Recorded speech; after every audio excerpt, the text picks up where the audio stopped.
Hi, I'm Terry, a clinical social worker with the section of psycho-oncology in the Department of Supportive Oncology with Levine Cancer Institute. This video is intended for new care partners, and I'm going to help you prepare for your new caregiving role. We consider care partners as any individuals who will be assisting in the direct care of a loved one who is going through treatment or living with a chronic illness. A care partner can be a spouse, adult child, other family member, or friend who will be tending to their loved one. You may be doing this alone or with the assistance of other care partners. By the end of this video, my hope is that you will have a basic understanding for how to develop a care team, determine tasks that are needed, organize your information, and prepare yourself emotionally for the journey. So, where do you start? First step, relax. This is a long journey, so it will be important for you to pace yourself so you have the endurance throughout the process. You don't need to do everything all at once, but if you start out organized, it will be easier down the road as things get more complicated. Having said that, some of you may find yourselves in a sprint rather than a marathon. Perhaps you have learned that the new diagnosis is more advanced. You are suddenly faced with this harsh reality with little time to prepare. If that is the case, you will need to prioritize what is important and let other things go. You can also find assistance to help you with other things that need to be done. Either way, it is important that you take time for yourself so you can be fresh and mentally present. We hear all the time from care providers that they don't have time for themselves. The reality is you must take time for yourself if you want to be able to think clearly, maintain efficiency and effectiveness. This is a time when being selfish is very important. While the term is overused these days, self-care is huge for care partners. It's the same concept as putting on your oxygen mask first before you assist children on an airplane. You need to make sure you are taken care of before you can care for others. If you do not keep your emotional and physical energy restored, you will run the risk of anger and resentment kicking in. Instead of helping your loved one with love and compassion, it might feel like an obligation. One of the things we hear from cancer patients frequently is that they don't want to be a burden to their friends and family. It's important that you all try and avoid hard feelings from either party. The second step is to organize. The first step in organization is for you and your loved ones to have conversations to determine who will be part of your care team.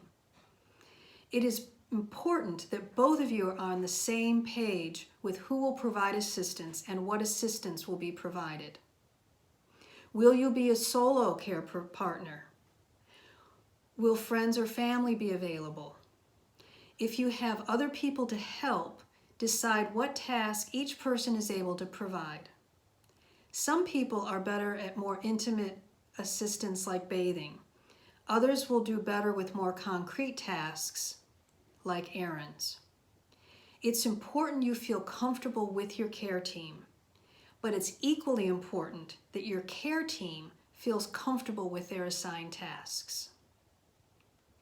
So what tasks will you need assistance with right now? This may change, but start with what you feel are the most important tasks. Here are some examples.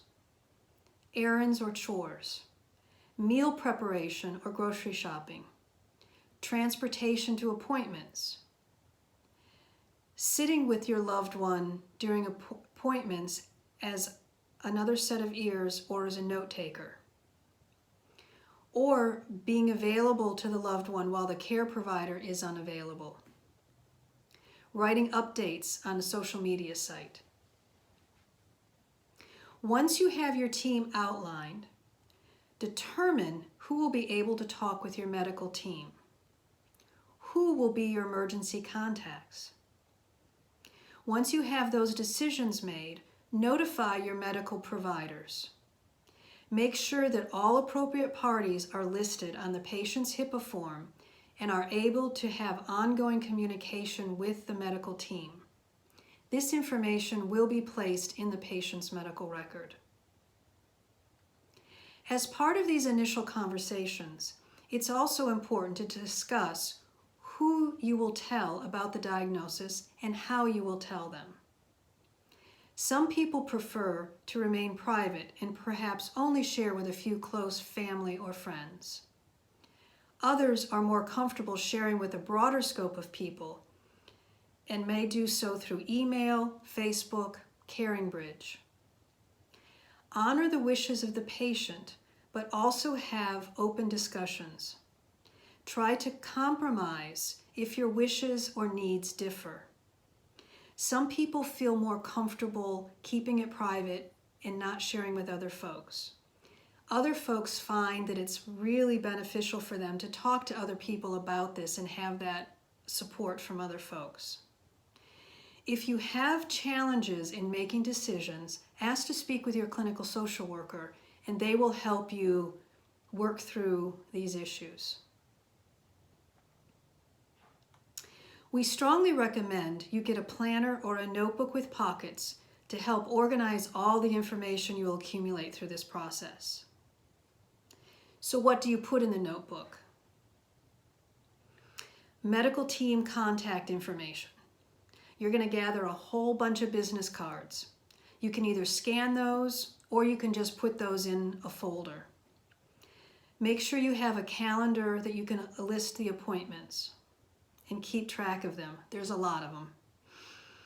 Medications, so you can keep track of their current medications and any changes that are made. Emergency phone numbers, after hours phone numbers, emergency contacts, neighbors that might be available. Keep a copy of advance directives if you have them completed. We'll talk more about this in a later session, but if you have healthcare power of attorney and a living will, keep a copy of it in this notebook. We also recommend that you keep copies of important medical information, pathology reports, scan reports, updated progress notes. You may need to refer to those for things later on. Perhaps insurance companies will want them. Some of you are more tech savvy and may want to scan all of the above into your phone or computer. That's fine too. Whatever works best for you. The point is to keep the information handy and located in one place. So your third step in this is recognizing that things constantly change. This journey will have constant turns and twists in the road. It will change and evolve as you go through it. It's important to be flexible because treatments change, side effects may occur, emotions will fluctuate, and schedules definitely will change. So we're giving you a challenge. You're being asked to organize about all the different areas of care, but you also have to remain flexible and adapt to constant change. Nobody is asking you to be perfect. Accepting that there is no way that you can have control over every detail of this process will really help you cope. Do what you can and manage your expectations. Know your limits and honor your boundaries. You have a treatment team to support you through this. Hopefully, you also have other care partners, friends, and families who can help. Use your team. You will not be alone on this journey. Most importantly, practice self-care. And remember, pause, relax, and breathe. Thank you. This is the first in a series of videos developed by the Care Partner Support Team at Levine Cancer Institute. Our future videos will discuss other specific topics related to caregiving. In addition to this video series, we also welcome you to join us for our monthly virtual Care Partner Support Group. For specific information on the group, please call 980-442-1006 or email at lci supportiveoncology@atriumhealth.org. We would love to see you there. Bye-bye. Thanks for watching. For more information, visit us online, send us an email, or give us a call. Don't forget to click subscribe and hit that notification bell so you know when new videos are released. And most of all, be well.